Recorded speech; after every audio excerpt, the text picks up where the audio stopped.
ya. Allah kasih contoh, misal ujian pertamanya sakit. Anda sebut sakit tadi. Tahu Nabi Ayub kan? Oke, Nabi Ayub dengan kita soleh mana? Nabi Ayub. Beliau Nabi, kita bukan. Pernah nggak berbuat maksiat Nabi Ayub? Tidak. Salah apa Nabi Ayub sampai diuji dengan penyakit yang dideskripsikan dalam Al-Quran? Penyakit itu tidak akan pernah dialami orang setelahnya dan tidak pernah dialami orang sebelumnya. Tidak akan pernah dialami orang setelahnya dan tidak pernah dirasakan orang sebelumnya. Artinya spesial, betul-betul sakit. Nabi loh, sakit. Dan untuk menuju sakit itu ada dua proses dulu. Hari pertama, semua aset beliau itu habis semua. Beliau itu orang kaya, yang kaya luar biasa. Ternaknya banyak, kebunnya banyak. Hari pertama, satu hari, ternaknya mati semua, kebunnya terbakar. Ya, apa yang terjadi? Malah makin meningkat ibadahnya. Terima kasih ya Allah, Engkau titipkan ujian ini untuk saya, bukan pada hamba yang lain. Engkau percaya dengan saya. Setan makin penasaran. Ya Allah, minta izin. Yang kedua, wafatkan semua keluarganya dari anaknya. 12 anaknya, hari kedua meninggal semua. 12 anaknya, meninggal semua.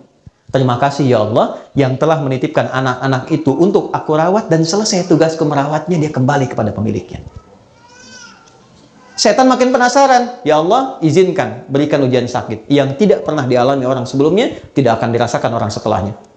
Ya, yang kalau di tafsir-tafsir itu agak berlebihan, sampai ada binatang macam-macam, mau sholat dilepas dulu, itu agak berlebihan. Intinya sakit yang luar biasa. Apa yang terjadi? Malah nambah lagi ibadahnya. Sampai pada titik puncaknya. Nah, ini poinnya. Quran, surah 21, ayat 83 sampai 84. Ini nanti jadi ijazah. Sampai pada puncaknya, ketika beliau tidak mampu menunaikan ibadah dengan sempurna lagi, karena makin dahsyat penyakitnya yang kemudian menerpa, maka keluarlah kalimat ini. Wa Ayyuba. Dan pernahkah engkau belajar dan dengar kisah Ayyub? Idnada rabbahu anni massani yadhurru wa anta arhamur rahimin. Ketika beliau bermohon pada Allah dengan mengatakan, ya Allah, penyakit ini, perhatikan kalimatnya, sudah mulai mengganggu aku sehingga aku tidak bisa menunaikan ibadah lagi dengan sempurna. Jadi minta sembuhnya itu bukan sekedar ingin sehat, tapi motivasinya untuk lebih mendekati Allah. Di Quran itu ada panduan yang sangat indah. Kalau penyakit Anda ingin disembuhkan, ya, dengan cepat, tatkala orang memvonis Anda mustahil, tidak mungkin dan sebagainya, maka satu hal yang pernah dicontohkan Nabi Ayub, arahkan kesembuhan itu dengan tujuan untuk meningkatkan kedekatan diri dengan Allah. Ya Allah, penyakit ini sudah mulai menghambat hamba untuk semakin meningkatkan ibadah kepadamu, sedangkan kau yang paling sayang kepadaku.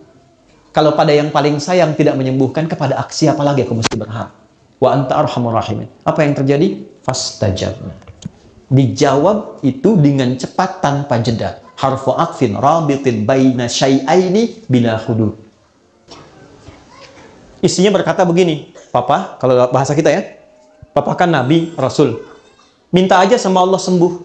Nggak minta kaya, minta sembuh pasti dikabulkan. Apa jawab Nabi Ayub? Suez, jawabnya apa?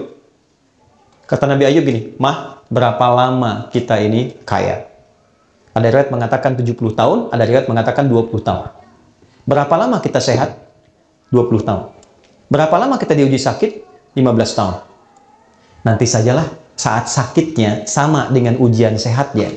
Selama 20 tahun, baru aku minta kepada Allah. Aku malu diuji sehat 20 tahun, diuji keberkahan 20 tahun, baru diuji sakit, sabarnya belum optimal, aku sudah minta kepada Allah. Nanti saja, kalau sudah sama ujian sakit dengan sehatnya, baru aku minta.